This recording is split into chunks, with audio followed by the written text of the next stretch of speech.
In the previous episode, we examined Eric Lerner's model of a plasmoid quasar. Now we will examine his idea for taking this concept and applying it to an active galactic nuclei.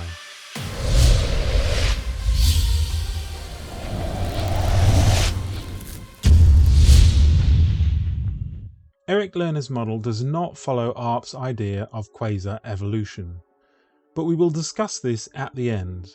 In Lerner's model, he therefore assumes that a galaxy has already formed, so our starting point is very different compared to the quasar model. Let's start by considering a spiral galaxy rotating in an external magnetic field. Assuming there is a plasma cloud in that central region, then a similar process will happen whereby this magnetic field will cause the formation of radial currents carrying filaments. These would move from the outer parts of the galaxy towards the center along the spiral arms. These filaments converge towards the center where the galactic magnetic field is stronger.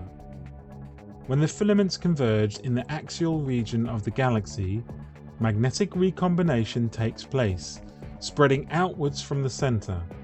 In this process, the magnetic energy stored in the filaments is concentrated towards the central plasmoid, exactly the same as in the quasar model.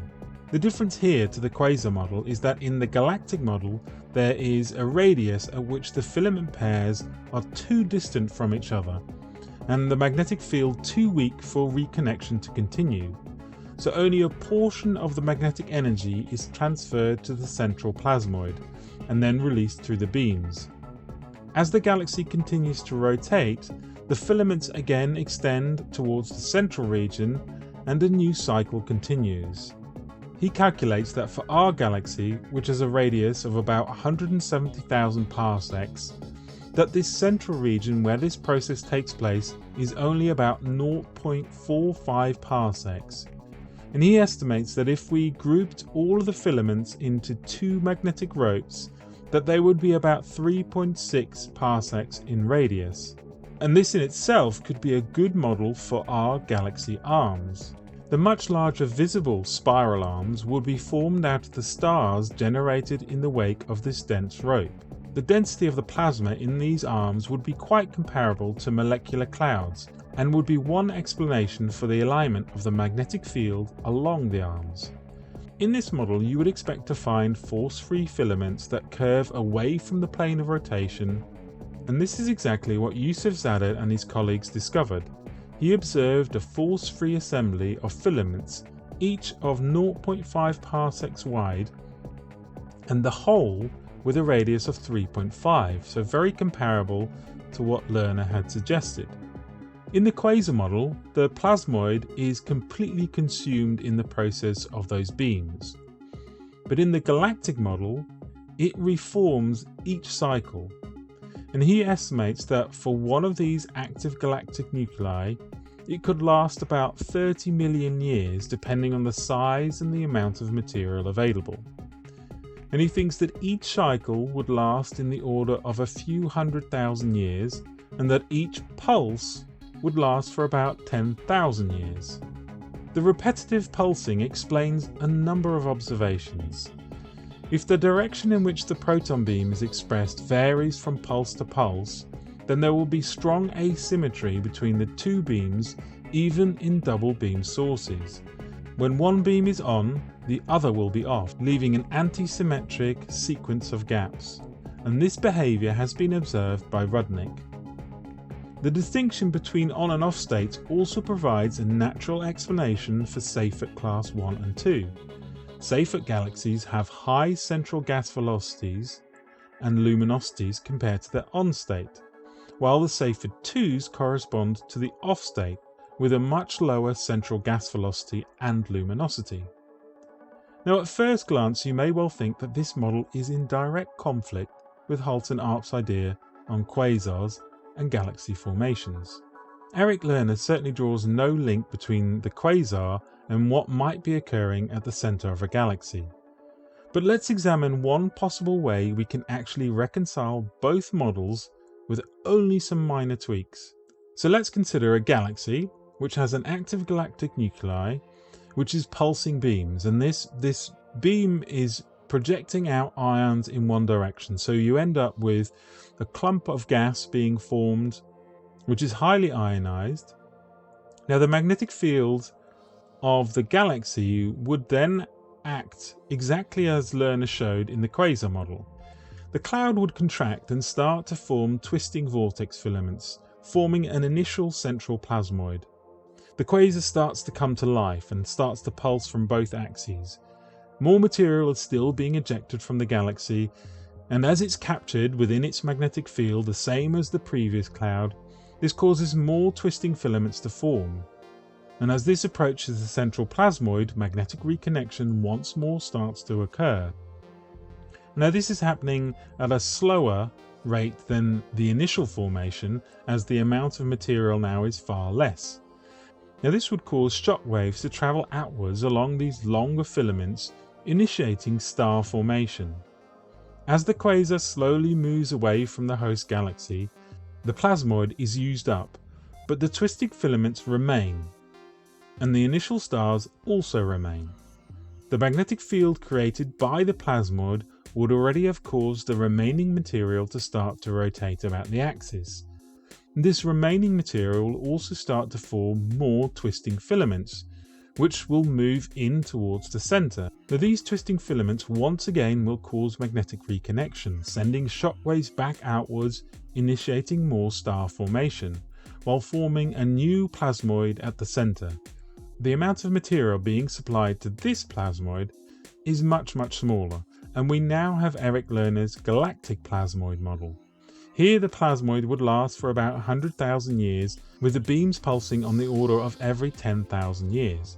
Once the plasmoid is used up, the galaxy would look as if it was dormant, but all the while the galaxy continues to rotate and new twisting vortex filaments are being produced, which will cause the cycle to repeat over and over and over. Now this would explain why some galaxies look dormant and then suddenly come back to life. We know that there are large filaments at the heart of our own Milky Way. Could these be part of an old cycle or a new one beginning? Now we could also suppose that the pulse beams out of this axis could also provide the required material to start forming the new quasars, just as in Arc's model like we just discussed. This material will be moving outwards as a confined beam, but when it moves away far enough, local magnetic field changes could cause a slowing effect and cause it to start bunching together. The galactic magnetic field would still be present, and could this become the catalyst to start the process of quasar plasmoid formation? Now there is an important distinction that I must point out between what I've suggested and Eric's quasar model. Eric assumes that quasars are indeed very distant, very large, and very energetic.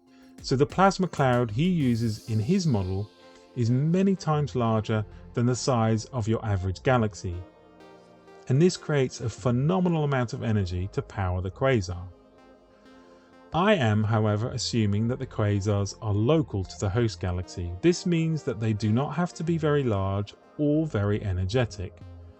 They are smaller than the host galaxy. Now in Eric's galactic model we see that a smaller contribution of plasma can still create plasmoids that are able to produce pulse beams.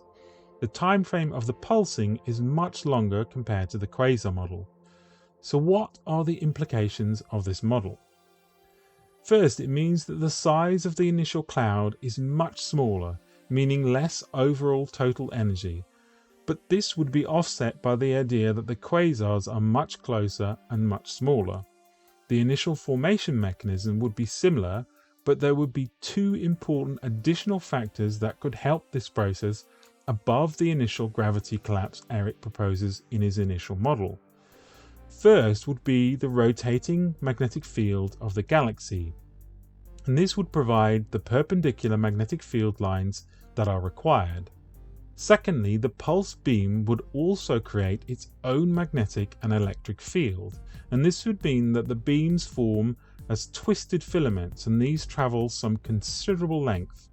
What we already know from Bostick's work is that these will readily form into plasmoids, and in the presence of a background magnetic field will join with other plasmoids.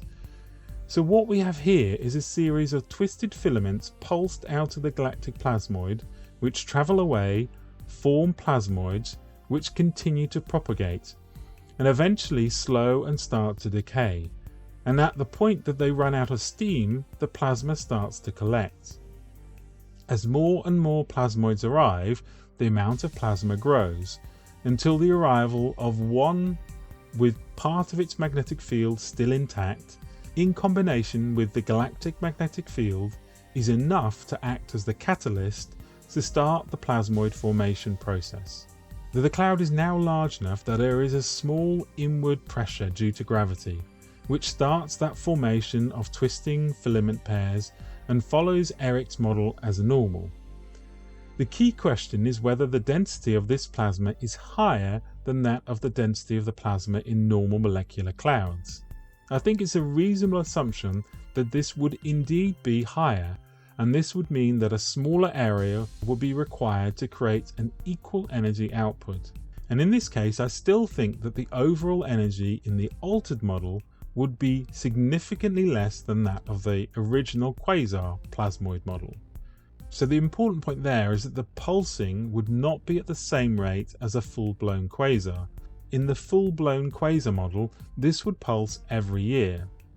And more likely in this model it would pulse on a much longer time frame, 5 to 15 years, but maybe even higher than that. Now, is this a problem? I don't think it is a problem for this model necessarily, because we obviously have observed variable quasars, and interestingly enough that the time period of those variable quasars sits above 5 years. At this stage this is all speculation, but consider that 3 streams of work, Lerner, ARP and Bostick, are all brought together in this model. So let's just recap. Eric shows how his model can explain active galactic nuclei, and I show how this can lead to the expulsion of plasma which could form a quasar pulsar out of the pulse beams of the active galactic nuclei, and then how using Bostick's work these pulses could be grouped to form a larger plasmoid which would lead to the formation of a new quasar, which in turn forms a galaxy over time. There are still some big remaining questions for me on this. Firstly, how did this all start? This is like a chicken and egg. Which one came first, the quasar or the galaxy? Or did the first ones form exactly as in Eric's quasar model? Or is that an alternative that sometimes does happen, that large molecular clouds can form a quasar which then forms a galaxy which then is able to seed new quasars? Now, what happens to these dwarf galaxies over time? Are they reabsorbed by the host galaxy, or are they pulled apart? Does Bostick's model of galaxies hold that they will end up repelling each other? Can we explain the high redshift using plasma redshift or the Wolf effect for the quasars? And also, can we explain why the quasars have quantized redshift? And this is a piece of work that ARP obviously did. And does this in any way relate to their state? There's a lot of food for thought here. So as always, be brave, be curious, the truth is waiting for us. Until next time.